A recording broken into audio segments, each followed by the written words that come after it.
Всем привет, дорогие друзья! Мы находимся в селе Выльгар, здесь на полях, и вовсю строим. Вот перед вами начало строительства одноэтажного скромного дома. Скромный дом размерами 11 на 12. Шикарный, красивый, современный дом. Здесь у нас 3 спальни, сердце дома, просторная кухня, гостиная, 2 санузла. Очень интересный дом. Давайте посмотрим проект и расскажу про обвязку. Ничего никогда не рассказывал, а тут как раз есть этап, когда на это можно обратить внимание. Потому что чаще всего мы приезжаем, мы уже так раз, да, уже несколько венцов готовы, полы готовы, и там особо ничего не видно. А здесь есть скрытые такие работы, о которых вы даже не подозреваете. Давайте проект и потом пробежимся. Посмотрите, какая красота. Это у нас крыльцо, вот оно. А это задняя часть дома с французским окном. Сердце дома, кухня-гостиная. Посмотрите. Вот мы попадаем на крылечко. Оно крытое, атмосферные осадки у нас не падают. Заходим в дом, попадаем в практичную часть дома, тамбур.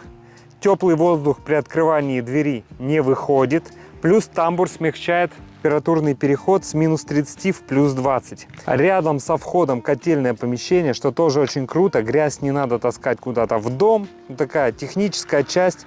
Все рядышком. 24 квадрата, просторное помещение с французским окном на задний двор. Представляете, как круто? Плюс, с одной стороны, небольшой холл, спальня со своей гардеробной и санузлом. С другой стороны, 2 спальни со своим санузлом. Круто. Очень интересный проект дома. Давайте сейчас покажу обвязку. На что обратить внимание. Вот у нас идет мощный железобетонный фундамент, да, свайный, сделан. Дальше идет металлический оголовник и гидроизоляционный слой в виде нескольких слоев рубероида. Оголовник крепится здесь глухарем с обвязкой с нескольких сторон. Сделано. И потом мы монтируем вот такой мощный брус. Так как дом одноэтажный, здесь применяется брус 150 на 200. Если масса больше, мы применяем брус 200 на 200. Для чего он нужен? Он, во-первых, принимает на себя всю массу дома и распределяет ее на свайное поле. Это первое. На этот брус будут опираться половые балки. Следовательно, он должен быть прочным. Все запилы и соединения идут, вот тут даже видно, причем очень красиво даже очерчено гвоздиком даже по центрам свай. Четко по центру сваи запилы. И ни в коем случае запил не идет в лапу, следовательно, здесь идет ослабление обвязки. А сюда опирается пол, сюда опираются стены. То есть мы такого не допускаем. Стыковка вся идет вертикально. Вот с этой стороны, пожалуйста, посмотрите. Тоже по центрам сваи и вертикальная стыковка на оголовнике сваи. Дополнительно все скрепляем строительной скобой мощной. И с внутренней стороны в каждом месте у нас идут усиленные уголки. Прихваченные на желтые надежные саморезы, но главные усилия идет вот на эти глухари. То есть мы максимально связываем узловые элементы. По длине стыковка идет вот такими пластинами. Вы их не видите, потом это все перекрывается джутовым ватином и следующим брусом. Стыковка внутренней стены с внешней. Тоже усиленный уголок и стыковка по центрам сваи. То есть он входит до центра сваи. Пойдемте куда-нибудь еще сходим, покажу. Никаких стыковок брусьев в целях экономии в воздухе не должно быть. Вот, допустим, прошло 4 метра, и здесь он закончился.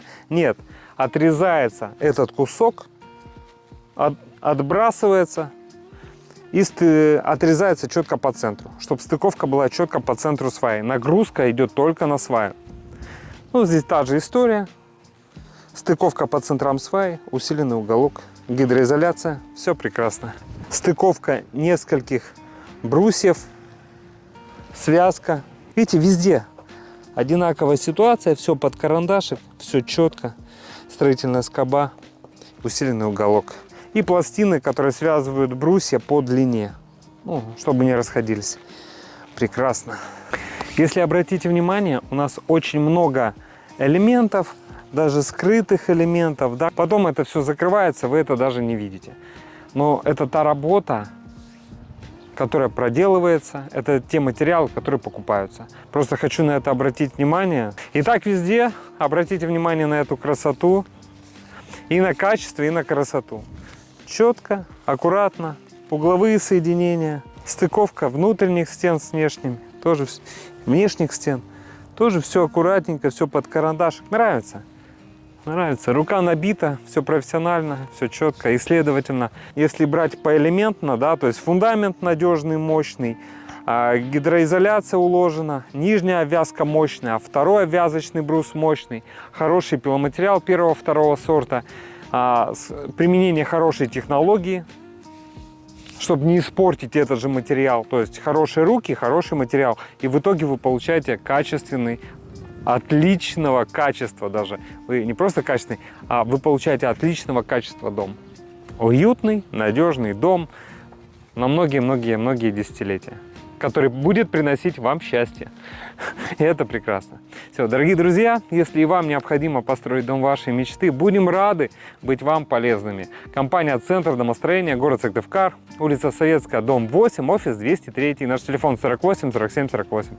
Приходите, с радостью проконсультируемся, расскажем, все покажем, посчитаем, предоставим. Ну и будем рады, если выберете нас для строительства уже вашего дома мечты. Встречаемся на консультации. Пока-пока. И на стройке. Пока.